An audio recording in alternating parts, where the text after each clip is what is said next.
Good evening and thanks for being with us. I'm Mike Gillespie. We're going to begin tonight with new details on a shooting that happened early this morning.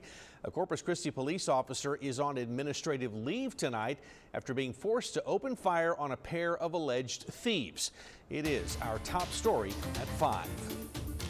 Now, it all happened at an apartment complex at Carroll Lane and Caravelle Parkway just before 7 this morning. We're told that a police officer found a man underneath a car trying to steal a catalytic converter. The officer approached the suspect and the two began to struggle. That's when a second person reportedly pulled out a gun. According to investigators, the officer was then forced to shoot the gunman.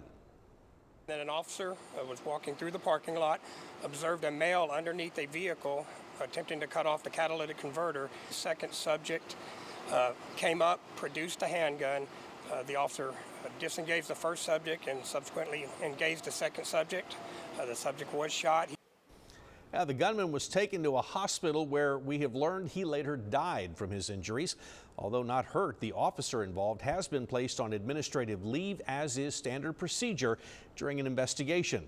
Police tell us that they are searching for the second suspect in this case.